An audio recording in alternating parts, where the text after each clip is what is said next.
नमस्कार, स्वागत है आप सभी का एनएफ न्यूज पर। मैं हूं आपके साथ रोहित।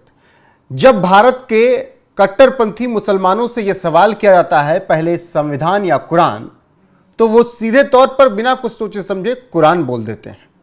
जब उनसे पूछा जाता है पहले संविधान या शरीयत, तो कट्टरपंथी पहले शरीयत की बात करते हैं और फिर कहते हैं उसके बाद संविधान देखा जाएगा। अब एक ऐसे नेता हैं जो कि कांग्रेस के साथ गठबंधन में भी हैं, जो कांग्रेस लगातार बाबा साहब भीमराव अंबेडकर की बात करती है और मोदी सरकार पर आरोप लगाती है कि वो बाबा साहब का अपमान करते हैं। जिस कांग्रेस के सबसे बड़े नेता संविधान की कॉपी लेकर देश में घूमते हैं, हालांकि कई बार उस कॉपी में कोरे कागज दिखते हैं जिसको लाल डायरी नाम दिया जाता है, उस पार्टी के साथ गठबंधन में एक मंत्री जो कि झारखंड के हैं, वो कहते हैं कि पहले कुरान, पहले शरीयत, उसके बाद संविधान। जी हां, पूरी खबर विस्तार से आपको बता देते हैं। झारखंड के खेल और युवा मामले और अल्पसंख्यक कल्याण मंत्री हफीजुल हसन अंसारी ने शरीयत को संविधान के ऊपर बताया और बड़ी बात यह है कि उन्होंने यह बयान बाबा साहब डॉक्टर भीमराव अंबेडकर की जयंती के अवसर पर 14 अप्रैल 2025 को दिया और उन्होंने साफ शब्दों में एक चैनल को इंटरव्यू देते हुए कहा कि शरीयत उनके लिए सबसे बड़ी है, उसके बाद फिर कुछ आता है। हफीजुल हसन अंसारी का बयान इस तरीके से है, पहले हम शरीयत को पकड़ेंगे, इसके बाद संविधान को। इस्लाम में वही है, हमारे सीने में कुरान है। अब यह बयान अपने आप में बताने के लिए काफी है कि कट्टरपंथी मुसलमानों के लिए देश का संविधान पहले नहीं है। भले ही वो उनके नेता संविधान की बात करें, लेकिन जब बात शरीयत में और संविधान में चुनने में आती है तो वो पहले शरीयत को चुनते हैं।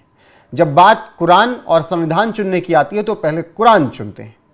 हालांकि इस देश का जो सबसे बड़ा तबका है, उससे जब यह सवाल किया जाता है कि पहले आपके धर्म की किताबें गीता या रामायण फिर संविधान, तो वो साफ कहते हैं पहले संविधान उसके बाद फिर कुछ, क्योंकि देश से बड़ा, तिरंगे से बड़ा कुछ भी नहीं है, वो चाहे शरीयत हो या फिर कुछ और।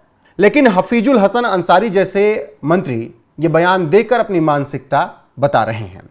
झारखंड में जब ये बयान मंत्री ने दिया तो उसके बाद इस पर प्रतिक्रिया भी आने लगी और आलोचना हो रही है मंत्री साहब की, और कहा जा रहा है कि जिनके सीने में पहले शरिया है, संविधान बाद में है, उनके लिए पहले पाकिस्तान और बांग्लादेश है, भारत उनको लिए बाद में है। उन्हें बांग्लादेश और पाकिस्तान निकल जाना चाहिए।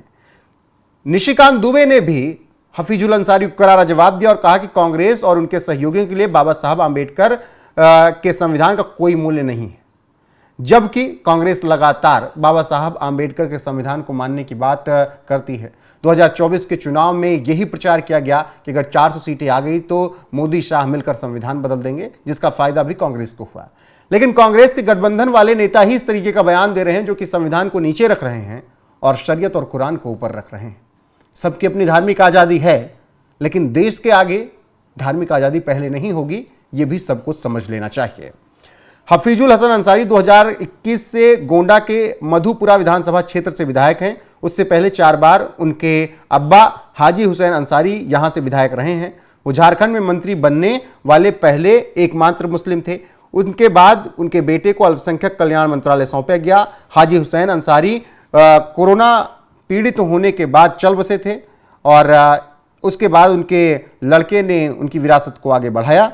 झारखंड में बांग्लादेशी घुसपैठियों द्वारा जनजातीय समाज की जमीनें हड़पने और उनकी लड़कियों को फंसाने के मामले जिस तरीके से सामने आते रहे हैं, उस पर भी इन नेताओं का बयान ढुलमुल रवैये वाला जैसा रहा और कभी मुखर होकर उस पर ये लोग बोल नहीं सके और अब इस तरीके की बात कर रहे हैं हफीजुल अंसारी जैसे विधायक मंत्री की संविधान बाद में, शरीयत और कुरान पहले।